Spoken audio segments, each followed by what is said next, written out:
Pessoal, olá, tudo bem? Estamos de volta aqui no canal e hoje a gente vai conversar sobre o futuro do homem. Como estará a humanidade daqui a 50, 60, 70 anos? E como pano de fundo para essa discussão, ela veio exatamente de um livro recente que eu li. Esse autor, o Yuval Harari, ele foi formado, teve uma formação na área da história, né? Atualmente ele é professor da Universidade Hebraica de Jerusalém, né? Foi PhD em História pela Universidade de Oxford, e ele é autor, além do Homo Deus, também do Homo Sapiens. Eu confesso a vocês que a leitura desse livro me causou uma perplexidade muito profunda sobre o futuro da humanidade. E o autor tenta nos mostrar que nós superamos 3 flagelos muito fortes. O primeiro deles foi o da fome, depois nós tivemos o flagelo das doenças, né, endêmicas da época, das pestes que mataram milhares e milhares de pessoas, e depois o flagelo da guerra, que era muito comum em épocas passadas e hoje se resume, né, por exemplo, no Oriente Médio, em alguma parte, né, daqueles conflitos que nós conhecemos muito bem. Um outro ponto central, e a partir daí o homem vem alcançando o desenvolvimento tecnológico extraordinário. Mas o que nos preocupa no livro, fundamentalmente, é a percepção do autor de que este homem agora já não mais ambiciona coisas menores, mas ele está a todo custo tentando encontrar o caminho que lhe leva à imortalidade, né? Dentro do nosso conceito cristão, dentro do nosso conceito ocidental, nós não temos como evitar a ideia da morte. A morte é uma inevitabilidade. Por mais que seja, por mais que tenhamos, né, um medo, um temor, mas a morte, ela é inevitável. E o autor Yuval, ele vai exatamente dizer-nos que esse desenvolvimento tecnológico, que traceja na perspectiva dos elementos orgânicos e inorgânicos, tem por pretensão fazer com que esse homem atinja uma longevidade até chegar à sua imortalidade, né? A imortalidade que até então pertence aos deuses, os deuses gregos, né? E que nós que temos uma concepção mais tradicional, a compreendemos como a imortalidade pertencente ao Deus único e verdadeiro, né? Ao Deus que os judeus nos trouxeram, Deus bíblico, e que de fato é aquele que não está limitado pelo tempo e espaço. Eu costumo sempre dizer que Deus não existe, ou Deus existe. Na verdade, Deus é. Porque aquilo que existe é aquilo que pode ser mensurado dentro do espaço e do tempo. Deus é além do espaço e do tempo. Então Deus é, tanto que na Bíblia tem eu sou, não é eu existo, né? E exatamente em função dessa circunstância.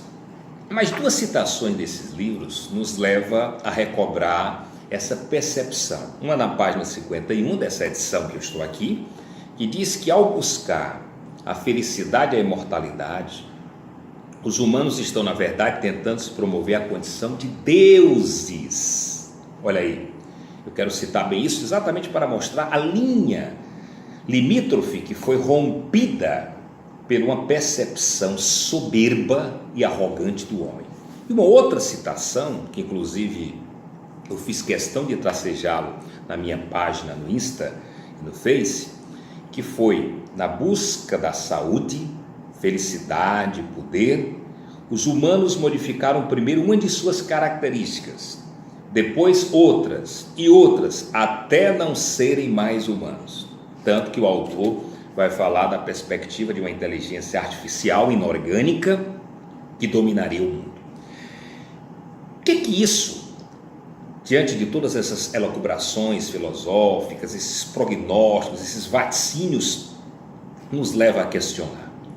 Essa insandice que, a meu ver, compromete significativamente o futuro do homem. Essa vontade deliberada de querer ser Deus, de querer ser autor único e exclusivo da sua própria história, atingindo uma percepção de individualidade brutal, a ponto de que esse sentido de coletividade vem se perdendo ao longo do tempo. O autor Zygmunt Bauman já nos trazia uma reflexão muito grande com a sua percepção da sociedade moderna líquida, aquela sociedade onde os valores atingem uma percepção de fluidez, ou seja, nada se pode consubstanciar.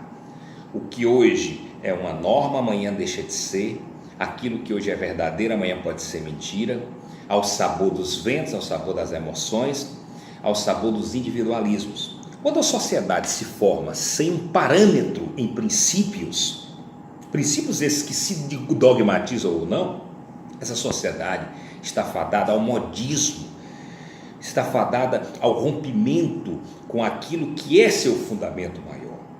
Existem princípios que são universais, sem os quais nós não teremos uma sobrevida do elemento humano, como o princípio da dignidade da pessoa humana, que está lá inclusive na nossa Constituição Federal, o princípio do respeito ao próximo, o princípio da probidade, o princípio da relação de solidariedade que deve cercar um homem ao outro, já que nós somos um animal gregário por natureza.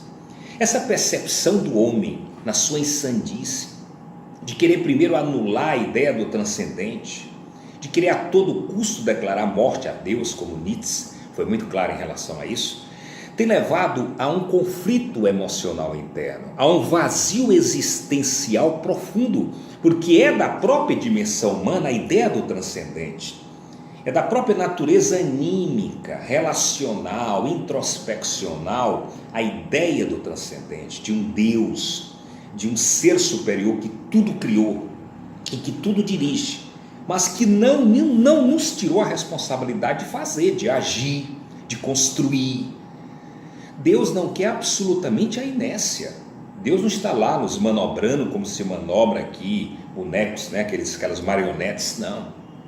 Mas Ele é a grande inteligência universal. Ele é o limite da nossa prepotência. Ele é que dá limite às nossas exigibilidades desmedidas, que estamos torturando a natureza, torturando a sociedade, torturando toda a construção do nosso ecossistema por essa insandice, essa forma galopeira de querer a todo custo consumir mais e mais e mais e mais, ter mais riqueza. O homem está perdendo o sentido do ser, o sentido da real existência. Então, quando o Yuval Noah nos traz a ideia de que a busca do homem é a imortalidade, é a deificação, é a ideia de chegar à divinização, isso é um absurdo, porque nós estamos cada vez mais nos encontrando com o egocentrismo, com a ideia do homem no centro, como se toda a criação fosse feita em torno do homem. Aí nós não vamos valorizar os animais, as espécies irracionais, vamos desprezar a mãe terra, porque tudo exclusivamente está em função do homem. Essa visão unilateral, verticalizante, é absurda. Por isso que o imperativo moral da religião, não daquela religião que depauperiza, que destrói, que corrói as entranhas humanas através da visão infantiloide, de uma visão, vamos dizer, de um Deus justiceiro, de um Deus da prosperidade. Não, eu falo da visão da religião no seu encontro do homem com o ser superior, né? O Criador com a sua criatura, nessa perspectiva de construção coletiva, de amor, de solidariedade, de entender que nós, por mais que sejamos diferentes um do outro, por mais que sejamos oponentes um do outro, mas aquilo que nos diferencia é muito menos daquilo que nos aproxima como humanos, né? Mas para isso nós temos que ter uma base principiológica dos nossos limites. Quando nós não percebemos esse limite, quando nós entendemos que eu preciso consumir para ser feliz, que a minha felicidade está em algo que me é externo, eu sou um forte candidato à frustração. Porque a verdadeira felicidade do homem se constrói no dia a dia, nas coisas pequenas, mas principalmente na atitude do servir, na atitude de ajudar o outro, de compreender o outro, de ser solidário ao outro. Então, no momento em que a sociedade do Homo Deus, cria essa perspectiva de que o homem quer a todo custo encontrar sua imortalidade, ser o autor exclusivo da vida, ser o autor absoluto da história que se desenha no anfiteatro da sua existência, esse homem passa a assumir um caráter profundamente egoísta. O mesmo caráter que as ciências alcançaram após o positivismo, que esperaram sair do mundo das trevas, das religiões do passado, e achavam que ia dar resposta para tudo. E hoje a humanidade continua a mesma, com muitas perguntas sem respostas. Ou seja, a ciência não foi capaz de atender a todos os anseios. Por que não? Porque existe algo que é intangível, que vai além da perspectiva materializada. Existe algo que é transcendental. Esse encontro da criatura com o Criador é algo transcendental, fundamental, inarredável, porque nós somos parte, de uma perspectiva cósmica universal, que nos torna irmãos e irmãs uns dos outros, quer queiramos ou não. E aí é que está Deus, a plenitude, o absoluto, aquele que converge, aquele que nos dimensiona, nos humaniza, nos limita, nos dá a ideia real de quem somos, e nada somos. Mas quando eu entendo o homo Deus, eu entendo que não haverá limite para o egoísmo, que não haverá limite para a exacerbação material. Quando eu entendo o homo Deus, eu compreendo como cada um autor da sua própria história, construtor da sua própria história, mas acima de tudo, dentro de uma dimensão profundamente egoísta. Então, meus caros companheiros de batalha, essa reflexão fica posta. A nossa humanidade precisa ser profundamente refletida. Essa coisa de querer construir um plano, uma perspectiva de vida mais e melhor, uma profundidade existencial, essa coisa de você questionar, perguntar, investigar, perscrutar, ótimo, mas nada que passe da dimensão do humano. Nós somos humanos, e esta cadeia que nos une ao outro, ela é algo que tem uma teia que nos liga ao nosso Criador. Um abraço, a próxima reflexão, fica a dica para quem quer ler o livro. Até mais.